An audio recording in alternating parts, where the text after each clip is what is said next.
UP में आने वाले विधानसभा चुनाव को लेकर अभी से सियासी माहौल बनने लगा है। पश्चिमी उत्तर प्रदेश की राजनीति में इन दिनों बड़ा सियासी मंथन चल रहा है। इस इलाके के वोट बैंक को दोबारा साधने के लिए समाजवादी पार्टी के प्रमुख अखिलेश यादव नई रणनीति बना रहे हैं। इसी कड़ी में हरियाणा की जननायक जनता पार्टी यानी कि जेजेपी के यूथ विंग के अध्यक्ष दिग्विजय चौटाला ने अखिलेश यादव से मुलाकात की। यह बैठक करीब 1.5 घंटे तक चली, जिसे राजनीतिक तौर पर काफी अहम माना जा रहा है। दरअसल राष्ट्रीय लोकदल यानी कि आरएलडी के टूटकर बीजेपी के साथ चले जाने के बाद पश्चिमी यूपी का जाट वोट बैंक विपक्ष के लिए कमजोर हो गया है। इस खाली जगह को भरने के लिए अखिलेश यादव अब हरियाणा की जाट पार्टी जेजेपी की ओर देख रहे हैं। माना जा रहा है कि समाजवादी पार्टी जेजेपी के जरिए जाट मतदाताओं में दोबारा अपनी पकड़ मजबूत करना चाहती है। यानी साफ है कि सवाल यही है कि क्या सपा आरएलडी के विकल्प के तौर पर जेजेपी को आगे ला रही है। इस मुलाकात को इसी रणनीति की एक अहम कड़ी माना जा रहा है। उत्तर प्रदेश में भले ही 2027 के विधानसभा चुनाव में अभी देरी है, लेकिन सभी राजनीतिक दलों ने अभी से ही तैयारी शुरू कर दी है।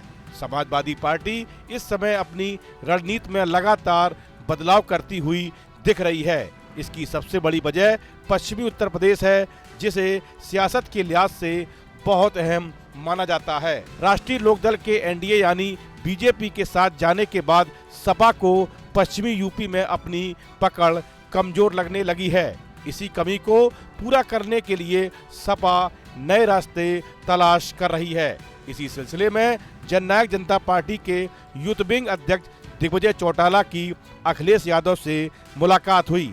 सपा चाहती है कि आरएलडी के जाने से जो नुकसान हुआ है उसकी भरपाई किसी नए सियासी समीकरण से की जाए। अखिलेश यादव अलग अलग इलाकों में क्षेत्रीय दलों से संपर्क बढ़ा रहे हैं। यूपी बहुत बड़ा राज्य है, इसलिए सपा की कोशिश है कि हर क्षेत्र में उसका मजबूत चेहरा और पकड़ बनी रहे, ताकि चुनाव में किसी तरह का नुकसान ना हो। 2024 के लोकसभा चुनाव में सपा का प्रयोग सफल रहा। इसी वजह से पार्टी का हौसला बढ़ा हुआ है। पूरे उत्तर प्रदेश में जाट आबादी करीब 2% है, लेकिन पश्चिमी यूपी में यह संख्या 15 से 20% तक पहुंच जाती है। बागपत, मुजफ्फरनगर, शामली, मथुरा, सहारनपुर जैसे जिलों में जाट वोटर चुनाव का रुख तय करने में बड़ी भूमिका निभाते हैं। करीब 120 ऐसी सीटें हैं जहां जाट वोट सीधा असर डालता है। 2022 के विधानसभा चुनाव में सपा आरएलडी गठबंधन को जाट मुस्लिम वोटों का फायदा मिला था। किसान आंदोलन और महापंचायतों में भी जाटों की बड़ी भागीदारी रही, जिससे राजनीति पर असर पड़ा। जाट वोट किसी एक पार्टी के साथ स्थायी नहीं रहता, लेकिन यह एक अहम स्विंग वोट बैंक है। दूसरी ओर जेजेपी हरियाणा की पार्टी है और पश्चिमी यूपी में उसका सीमित असर है। अगर यह किसी गठबंधन का हिस्सा बनती है तो कुछ इलाकों में वोट बंटवारे का असर दिख सकता है, खासकर जहां जाट और ओबीसी वोट अहम है, लेकिन अकेले जेजेपी के दम पर बड़ा बदलाव मुश्किल है। वहीं आरएलडी का मुख्य वोट बैंक जाट समुदाय रहा है। सपा आरएलडी गठबंधन ने पहले कई चुनावों में अच्छा प्रदर्शन किया था।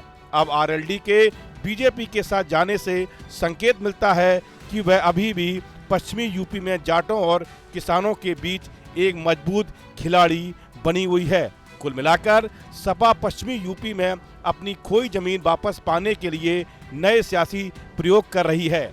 ये प्रयोग कितने सफल होंगे यह तो चुनावी नतीजे ही बताएंगे।